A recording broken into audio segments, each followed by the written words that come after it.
दुनिया तुम्हें फ्री समझाती है, पर तुम्हारे डिसीजंस पे पहले से हाथ चल रहा है। यह है वेपन्स ऑफ इन्फ्लुएंस, 6 इनविजिबल हथियार जो तुम्हारे दिमाग को कंट्रोल करते हैं। एक छोटी सी मेहरबानी और तुम फील करते हो कर्जदा बन गया। एक बार जब आप हां कह देते हैं तो अब आप हमेशा हां कहते रहेंगे। जब सब कर रहे हैं तुम भी कर लोगे। तुम्हारे अंदर का सिस्टम ऑलरेडी काम कर रहा है। इंसान सुनता है जो एक्सपर्ट लगता है और सोचना छोड़ देता है। जो तुम्हें पसंद है उसकी बात तुम मान जाते हो। सिर्फ 3 स्पॉट्स बचे हैं। तुम्हारे अंदर का दार हां बोलवा देता है। ये था चैप्टर 1। तुम सोच रहे हो फ्री हो, पर ये वेपन्स तुम्हारे दिमाग में रन हो रहे हैं। इंसान सोचता है जिंदगी में जो कुछ मिलता है वो उसका होता है, पर एक छोटी सी बात, एक छोटा सा फेवर इंसान के अंदर एक नया हुक्म जगाता है। उस हुक्म का नाम है कर्ज। एक थोड़ा सा पानी का बोतल, एक मुस्कान, एक ग्रेटिस कॉफ़ी। तुम सोचते हो ये छोटा है, और तुम्हारा न्यूरॉन बिना आवाज़ के इस छोटी आवाज़ को रिकॉर्ड कर लेता है, और तब से तुम्हारा दिमाग सिंपल फार्मूला फॉलो करता है, मुझे वापस देना है। ये रेसिप्रोकेशन इंसान के अपने अंदर कैलेंडर बरोबर बना देने वाली आदत। हर बार जब तुम किसी छोटी मेहरबानी को एक्सेप्ट करते हो तो अपने आप से एक साइलेंट एग्रीमेंट कर लेते हो, मैं बदला लूँगा, और बदला छोटा हो या बड़ा तुम्हारे डिसीजन को मॉर्फ कर देता है। सोचो, एक एडवर्टाइजर तुम्हें एक फ्री सैंपल देता है, तुम खुश होकर उस चीज़ को एक्सेप्ट कर लेते हो। कल सेम ऐड दिखता है, तुम बाई कर लेते हो। तुम सोचते हो चॉइस थी, पर रियलिटी में तुमने किसी इनविजिबल लेजर में एंट्री बना दी थी। एक फेवर, एक फ्यूचर फेवर है। ये मैकेनिज्म इतना सबका होता है, तुम कभी नोटिस नहीं करते।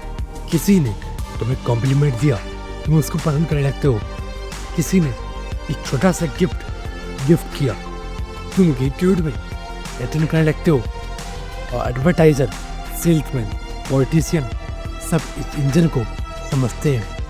वो छोटे फेवर स्ट्रेटेजिकली डिस्ट्रीब्यूट करते हैं ताकि तुम्हारा नो धीरे धीरे हाँ में कन्वर्ट हो जाए। रेसिप्रोकेशन के 2 फेज होते हैं। फेज 1 सीड, छोटा फेवर, छोटा इमोशन।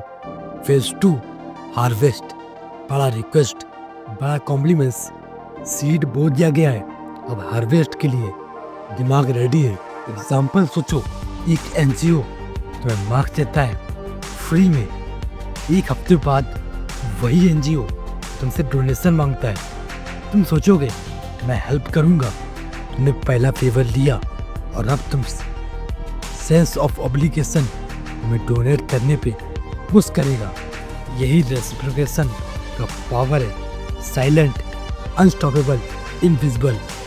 और रेसिप्रोकेशन सिर्फ ऑब्जेक्ट तक सीमित नहीं है, वो इमोशन और आइडेंटिटी तक भी फैलता है। जब कोई तुम पर फेवर करता है, तुम खुद को एक अच्छा इंसान मानने लगते हो, और अच्छे इंसान का लेबल बचाने के लिए तुम आगे भी देने पे तैयार हो जाते हो। ये एक लूप बनता है जिसमें तुम खुद अपने आप को जस्टिफाई करते हो। सोचने वाली बात यह है, चैन कैसे ब्रेक करें। पहला स्टेप अवेयरनेस। जब तुम जानते हो कि फेवर सिर्फ फेवर नहीं है बल्कि एक डिमांड हो सकता है, तुम पे कंट्रोल वापस पा सकते हो। दूसरा delay.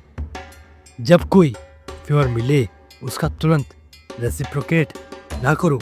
Give yourself time, observe, decide. Practical step लो। जब कोई फ्री ऑफर मिले सोचो क्या इसके साथ कोई एक्सपेक्टेशन जुड़े हुए हैं। छोटा सा पॉज लो before saying yes. Publicly commit करने से बचो जब तक तुम श्योर ना हो। ये स्मॉल प्रोसेस तुम्हें कंपल्सिव रेसिप्रोकेशन से निकाल सकते हैं, लेकिन समझ लो अवेयरनेस ही काफ़ी नहीं है, क्योंकि सिस्टम ट्रेंड है, लोग एक्सपर्ट हैं। फेवर इस तरह से डिज़ाइन करते हैं जिससे तुम नेचुरली रेसिप्रोकेट कर जाओ। ऑलमोस्ट ऑटोमेटिकली तुम्हें अपना न्यूरल पाथ रीराइट करना पड़ेगा। Practice, repetition, conscious refusal. और अब एक सच बताऊं, जो लोग रेसिप्रोकेशन को समझ लेते हैं वो दो चीज़ें कर सकते हैं। एक, किसी को मैनिपुलेट कर सकते हैं। दो, अपने आप को प्रोटेक्ट कर सकते हैं।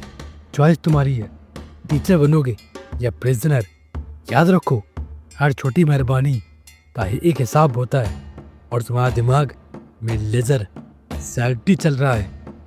आज अगर तुमने किसी का फेवर को महसूस कर लिया तो बस इतना सोचो, क्या मुझे ये लेना चाहिए, और अगर लेना है तो लेने के बाद उसे अपनी टर्म पे वापस लो। कंट्रोल वापस लेने की शुरुआत वहीं से होती है। रेसिप्रोकेशन एक मुस्कान ने तुम्हें बांध दिया, एक कॉन्शियस यस तोड़ सकता है। सोचो, समझो और फिर फैसला करो। अब सुनो, ये सिर्फ एक मुस्कान का, एक पेपर का खेल नहीं है, ये रेसिप्रोकेशन का खेल है जो तुम्हारे दिमाग में साइलेंटली ऑपरेट कर रहा है। और हाँ, अगले पार्ट में मैं तुम्हें इसके रूल्स और सीक्रेट दिखाने वाला हूँ, तो सब्सक्राइब कर लो, वरना तुम मिस कर दोगे वो जो फ्री लगता है पर तुम्हारा कंट्रोल है। तब तक के लिए स्टे डोमिनेंट।